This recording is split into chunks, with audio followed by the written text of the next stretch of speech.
السلام عليكم ورحمة الله وبركاته.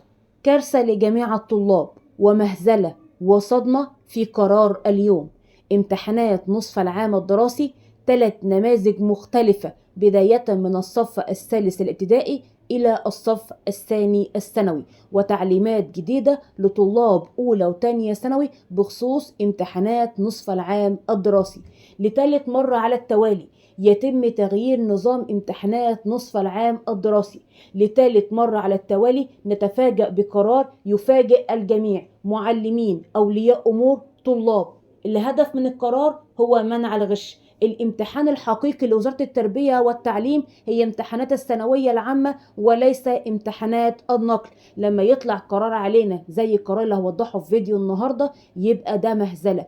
استحالة موجه المادة يقدر يضع 3 امتحانات ويحافظ على التوازن النسبي ومواصفات الامتحان. استحالة موجه المادة لا تخون يده أو عقله في وضع الامتحان ما بين نموذج ألف ونموذج باء ونموذج جيم. هنلاقي نماذج سهلة ونماذج صعبة. هنلاقي طلاب بتشتكي ان النموذج بتاعها امتحانه كان موفق جدا، وهنلاقي طلاب بتعاني وهيضيع درجاتها بسبب موجه المادة. للأسف قرار اليوم نتمنى يتم دراسته وإعادة التفكير فيه مرة تانية. كل يوم قرار بخصوص الامتحانات. الطلاب ما بقتش عارفة أي قرار هيتنفذ على أرض الواقع، أي قرار لمصلحتهم وأي قرار لضده، لكن هذا القرار حرفيا هو ضد الطلاب. حضرتك عاوز تمنع الغش، معاك كل السياسات وكل الصلاحيات، ولكن في تنبيهات قبل ذلك. حضرتك عارف ان بعض الادارات وبعض المحافظات اشتكت من نماذج امتحانات شهر اكتوبر وشهر نوفمبر لان كان فيها صعوبة شديدة جدا، درجات ضاعت من الطلاب، وحضرتك حريص على رفع درجة النجاح هذا العام.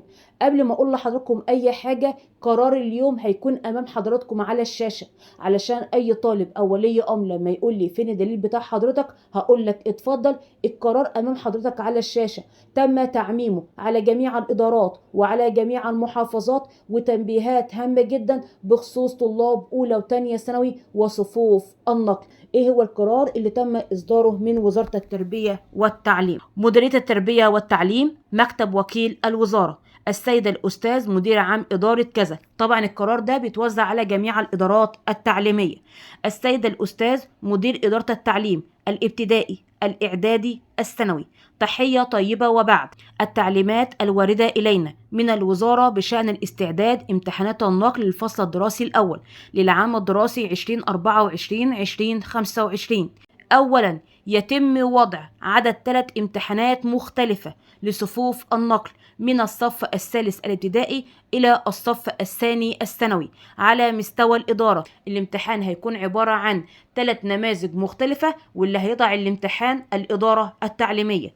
ثانيا، اللجنة الامتحانية الواحدة بداخلها عدد 3 نماذج متوافقة في الوزن النسبي وطبقا للمواصفات، ويتم التأكيد على السادة الموجهين وواضعي الامتحان بذلك. ثالثا، في حالة إذا وجد الموجه صعوبة في رفع الامتحانات على التابلت للصف الأول والثاني الثانوي يتم التواصل مع التطوير. بالنسبة للمواد خارج المجموع لجميع صفوف النقل يتم امتحانها أيام 2 و4 و5 و9 يناير مع استكمال اليوم الدراسي، مع اعتبار الموضوع هام وعاجل جدا وبمتابعة شخصية من سيادتكم. ببساطة شديدة جدا داخل اللجنة هيتم توزيع 3 نماذج مختلفين تماما. كان الأول مختلفين في ترتيب الأسئلة، حاليا الامتحانات مختلفة. وكمان الوزارة بتشدد على وضيع الامتحانات إن هم يراعوا التوازن النسبي ومواصفات الورقة الامتحانية لنصف العام الدراسي. أما بخصوص طلاب أولى وتانية ثانوي، لو في أي مشكلة من وجه المادة في رفع الامتحان على التابلت فيقدر يتواصل مع التطوير وهم هيرفعوا الامتحان أو بقى هيوزعوه ورقي، الله أعلم إيه اللي هيحصل حتى يوم امتحانات نصف العام الدراسي. وأيضا نبهوا شددوا على موعد امتحانات المواد التي لا تضاف إلى المجموع.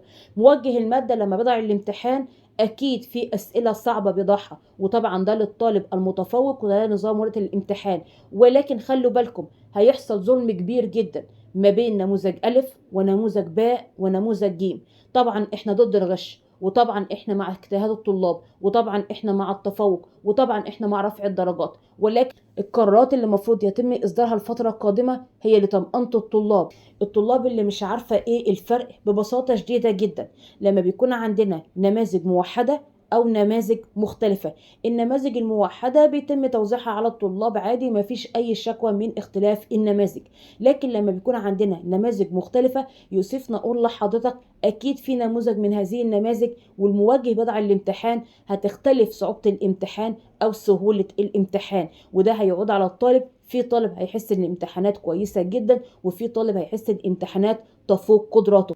لكل من يضع الامتحان، من فضل حضراتكم احنا بنتعامل مع صفوف النقل، من فضل حضراتكم بلاش اسئلة من خارج المنهج. من فضل حضراتكم ورقة الامتحان مش معيار لحضرتك، ورقة الامتحان هي معيار لمستوى الطالب. أتمنى من الله الأيام القادمة يتم تغيير هذا القرار. سؤالي الأخير لحضراتكم، أنت مع نماذج امتحانات مختلفة أم مع نماذج امتحانات تختلف في ترتيب الأسئلة فقط؟ ما تنساش تعمل لايك، تشترك في القناة، وكمان تدعي لنا دعوة حلوة. بالتوفيق لجميع طلابنا الكرام.